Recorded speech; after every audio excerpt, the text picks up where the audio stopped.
Guys welcome to the Mitra group of YouTube channels. Mitra group of YouTube channels पर आपका स्वागत है। और हमारे ये 3 चैनल हैं, एडू टेक्नो मित्रा, एमजे मित्रा और एडुला मित्रा। तीनों चैनल को सब्सक्राइब कर देना, वीडियो को देखने के बाद लाइक कर देना, शेयर कर देना। आइए शुरू करते हैं आज का सेशन। आज हम यूपीएससी 2022 के 6 इम्पोर्टेंट क्वेश्चन करेंगे। Question number 45। 5 friends P, Q, X, Y and Z purchase some notebooks. The relevant information is given below. Z purchased 8 notebooks more than X. X से जो है Z 8 ज़्यादा परचेज करता है। P and Q together purchased 21 notebooks. Q purchased 5 notebooks less than P. Q जो है P से 5 notebook कम purchase करता है। X and Y together purchase 28 notebooks, यानी X Y दोनों मिलकर 28 नोटबुक खरीदते हैं। और P purchase 5 notebooks more than X। P जो है X से 5 ज़्यादा परचेज करता है। If each notebook is price 40 then what is the total cost of all the notebooks. अगर हर पुस्तक का मूल्य 40 रुपये है तो सभी नोटबुक्स का मूल्य कितना होगा। अब यहाँ हमने ये 2 चीज़ देखनी है, एक तो 5 नंबर और एक है 1 नंबर और ये 3। इसके बेस से हमने निकालना है। ये क्या कह रहा है, P and Q together 21, P plus Q ये 21 ले रहे हैं। Q purchase 5 notebook less than P, यानी Q जो है इससे 5 लेस करता है। अगर इसमें से हम 5 माइनस कर दें तो ये 16 नोटबुक्स होगी। अब दोनों के बराबर होगी और ये P और ये Q 8। अब Q 5 लेस करता है इसलिए इसकी 13 होगी और इसकी 8 हो, तो Q की 8 होगी। और यहाँ अब P purchase 5 notebooks more than X। P जो है X से 5 नोटबुक ज़्यादा लेता है, इसलिए जो है X की होगी 13 में से 5 घटा 8 होगी। और यहाँ पर Z कह रहा, Z purchase 8 notebooks more than X, इसलिए Z की होगी 8 प्लस 8 बराबर है 16। अब हम सारी नोटबुक निकाल लेंगे। P plus Q plus X plus Y plus में Z बराबर है P और Q इकट्ठे ले रहे 21, ये 21 होगी। और X और Y जो है दोनों मिलके ले रहे हैं 28, ये 28 होगी। आएगी Z रह गया, Z के पास है 16। इन दोनों का टोटल हो गया 65। तो टोटल कॉस्ट आपकी कितनी होगी, क्योंकि हर पुस्तक की 40 है। 45 × 40 बराबर है ये ₹2600। ये जो है इसका राइट ऑप्शन है A is the right answer. Next question number 46। A man started from home at 14:30 hours and drove to village. और विलेज की तरफ जाता है। Arriving there when the village clock indicated 15 hours. After staying for 25 minutes, he drove back by a different route of length 1.25 times the first route at a rate twice as fast, reaching home at 16 hours as compared to the clock at home. The village clock घर से चलता और गांव की तरफ जाता है, और जब वहाँ गांव से चलता है तो 14:30 होते हैं और 25 मिनट रुकने के बाद वो ज़्यादा लंबे रास्ते से आता है, जो कि 1.25 गुना है और दुगनी स्पीड से जाता है। 4 बजे घर पहुंचता है। कह रहा है घर की घड़ी की तुलना में गांव की घड़ी में क्या टाइम था वो बताना। तो ये आपका टोटल टाइम निकालो, कितने बजे चला, 14:30 पर, और घर पहुंचा है 16:00 पे। इसमें से 14:30 घटा देते हैं हम। ये उसने यहाँ पर ये 30 मिनट तो ये होगी और यहाँ 5 रहेगा, 5 में 4 का 1 आवर 30 मिनट्स। अब इसमें से 25 मिनट का उसने स्टे किया है, 25 मिनट्स लेस कर देंगे तो ये जर्नी का टाइम रह गया टोटल, जर्नी आवर्स, तो ये आए 1 आवर 5 मिनट, यानी इसको टोटल करेंगे तो 65 मिनट्स, और इसके आवर बनाएंगे आवर्स, 65 अपॉन में 60, 5 से काटेंगे 13/12 आवर्स, इतना उसका जर्नी का टाइम रहा। अब हम इसको दोनों उससे करते हैं। मान ले डिस्टेंस y था और उसका स्पीड थी x किलोमीटर पर आवर, और उधर ये 1.25 होगी, लंबे रास्ते से गया वापसी में, और स्पीड होगी 2x।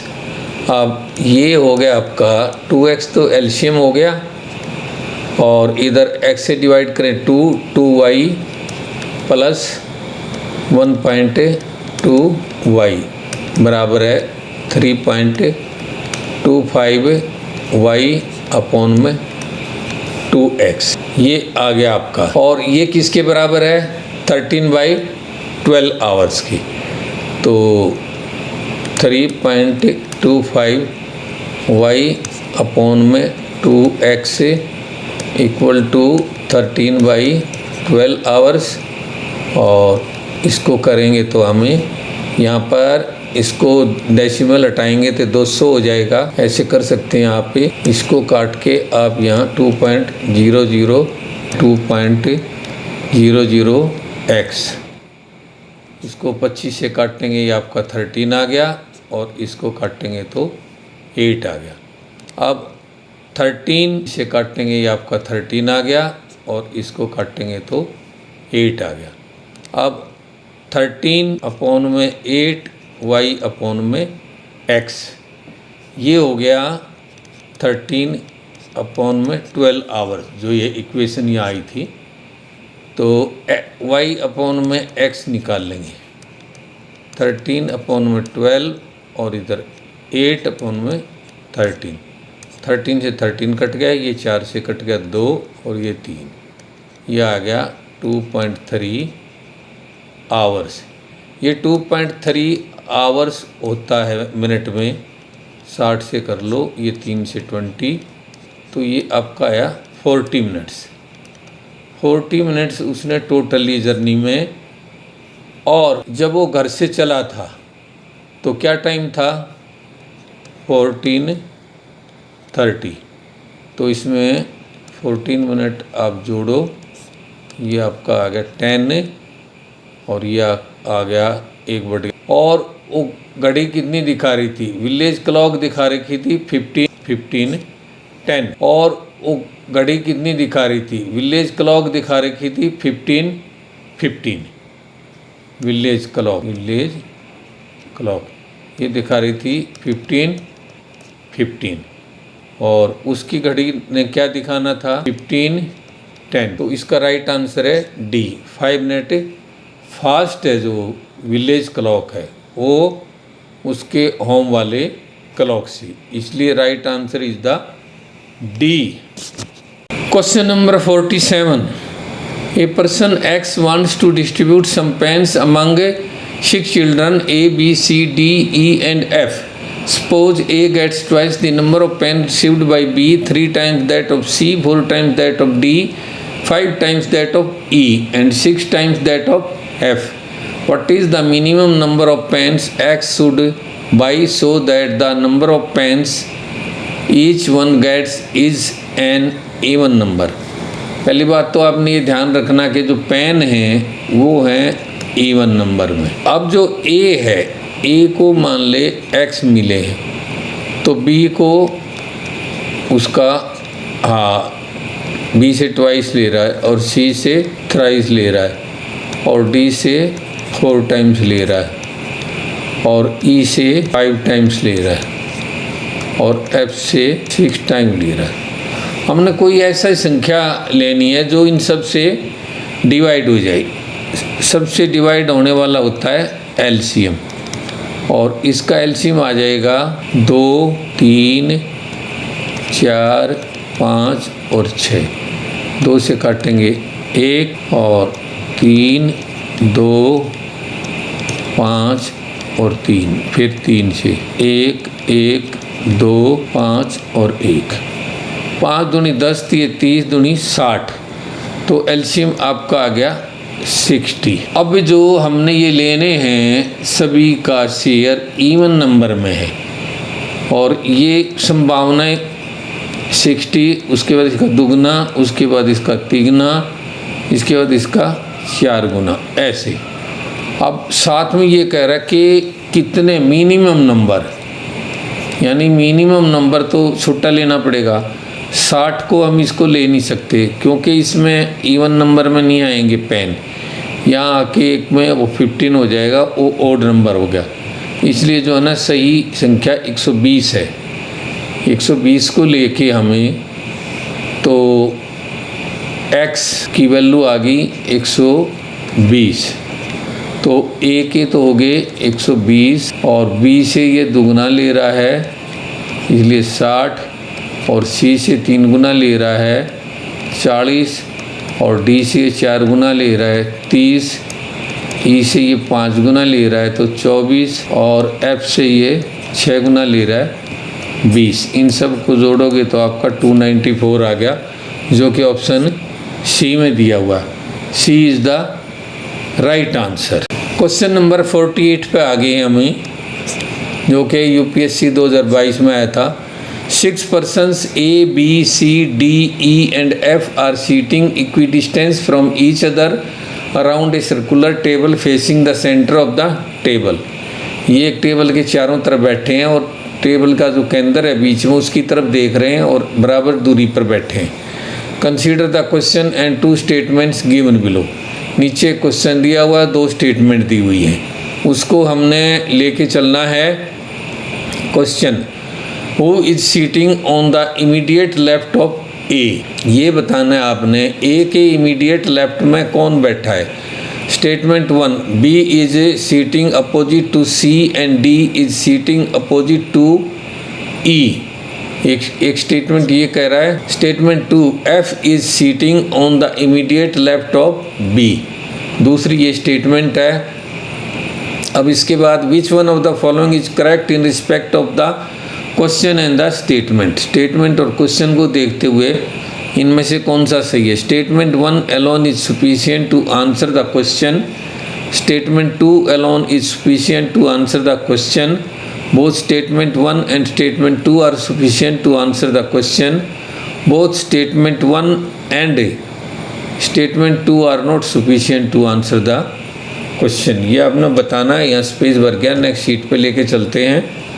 हिंदी का मैंने हटा दिया स्पेस लेने के लिए। ये हमारी फिगर बन गई, ये इक्विडिस्टेंस है और जिस हिसाब से इन्होंने कहा हमने उसी हिसाब से ये इसको डायग्राम को बना दिया है। स्टेटमेंट 1 क्या थी, B is sitting opposite to C and D is sitting opposite to E. और स्टेटमेंट 2 थी, F is sitting on the immediate left of B. Immediate left of B बैठा ये। अब which one of the following is correct in respect of the question and the statement. Question और statement को देखते हुए कौन सा इसमें सही है। Statement 1 alone is sufficient to answer the question। Statement 1 alone है, B is the seating opposite to C and D is seating opposite to E। इससे नहीं निकल सकता, इसलिए स्टेटमेंट सही नहीं है। Statement 2 alone is sufficient to answer the question। Statement 2 थी, F is sitting on the immediate left of B। इससे भी ये A वाला कुछ कोरिलेशन नहीं हो रहा है, इसलिए ये स्टेटमेंट भी सही नहीं है। Both statement 1 and statement 2 are sufficient to answer the question. अब दोनों ही गलत होगी और हम दोनों को ले भी लेते हैं तो इसमें ई का जिक्र, ए का जिक्र कहीं नहीं आ रहा है। ठीक है, हमने ये बताना इमीडिएट लेफ्ट ऑफ ए कौन है, इसलिए ये भी नहीं सोल्व कर सकती। और both statement 1 and statement 2 are not sufficient to answer the question, इसलिए हमारी जो है लास्ट ऑप्शन डी रहेगी। D is the correct answer. Question number 49, consider the question and 2 statements given below. Question, what is the age of the Manisha. आपने मनीषा की आयु बतानी है और स्टेटमेंट क्या कह रही है। Manisha is 24 years younger than her mother. अपनी मदर से वो 24 साल छोटी है। Statement 2, 5 years later the age of the Manisha and her mother will be in the ratio 3:5 है. Which one of the following is correct in respect of the question and the statement? यहाँ एक तो आपको difference दे रखा है, जो मनीषा है वो अपनी मदर से छोटी है 24 साल, और दूसरा 5 साल बाद उसकी रेशो आफ्टर 5 ईयर, रेशो 3:5. अब इसमें ये देखो दोनों की 5-5 साल बढ़ जाएगी एक साथ में, तो वो जो डिफरेंस होगा ये तो 24 साल का ही रहेगा. अब यहाँ पर मैं बिल्कुल सिंपलेस्ट वे में बता देता हूँ, लोगों ने तो काफ़ी लंबे लंबे सॉल्यूशन कर रखे हैं. ये 3 और 5 है, इसका डिफरेंस कितना है? रेशो का डिफरेंस है 5 - 3 2, और ये 2 किसको रिप्रेजेंट कर रहा है? 2 आपका रिप्रेजेंट कर रहा है 24 को, तो 1 रिप्रेजेंट करेगा 12 को, 2 से डिवाइड होगा ये, इसलिए जो 5 जो है ये रिप्रेजेंट करेगा कितने को?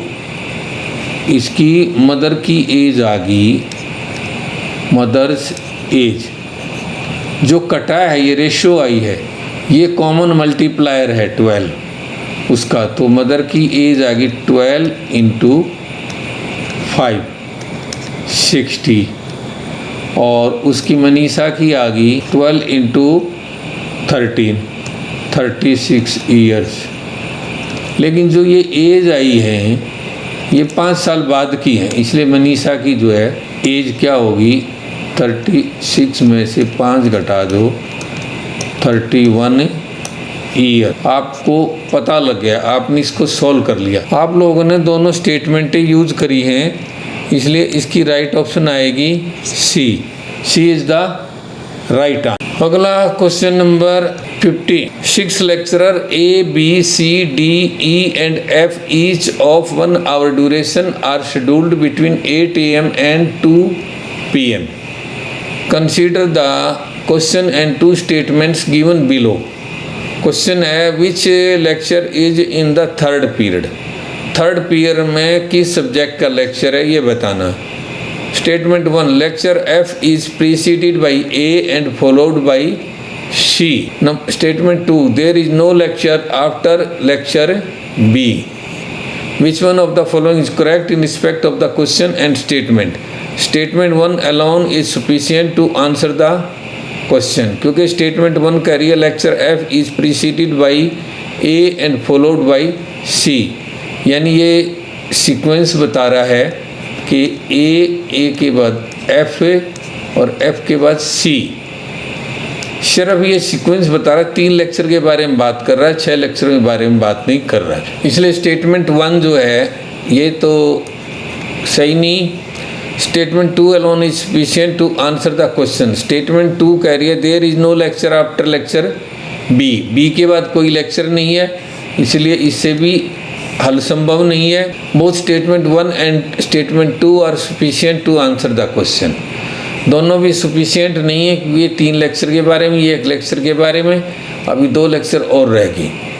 तो 6 में से कौन सा लेक्चर आएगा थर्ड पीरियड पे, वो जो है नहीं पता लग. तो अगला option both statement 1 and statement 2 are sufficient to answer the question, ये भी सही नहीं है, इसलिए लास्ट वाला आपका राइट आंसर है. Both statement 1 and statement 2 are not sufficient to answer the question. Guys, मैं उम्मीद करता हूँ कि आप लोगों को ये क्वेश्चन अच्छी तरह समझ में आ गए होंगे. फिर भी अगर कोई डाउट हो तो हमें कमेंट सेक्शन में लिखना, हम आपका डाउट दूर करेंगे, दोबारा आपको समझाएंगे. और हमारे ये 3 चैनल एडू टेक्नो मित्रा, MJ मित्रा, एडूला मित्रा, तीनों चैनल को सब्सक्राइब कर देना. वीडियो को देखने के बाद लाइक कर देना, वीडियो को शेयर ज़रूर करना, क्योंकि जितने ज़्यादा बच्चों को आप शेयर करोगे, जितने ज़्यादा ग्रुपों में शेयर करोगे, उतने ही बच्चों का भला होगा. ये मैथ को अच्छी तरह, UPSC के प्रीलिमिनरी मैथ को अच्छी तरह समझ पाएंगे. फिर मिलेंगे एक और अच्छी वीडियो के साथ, तब तक के लिए बाय.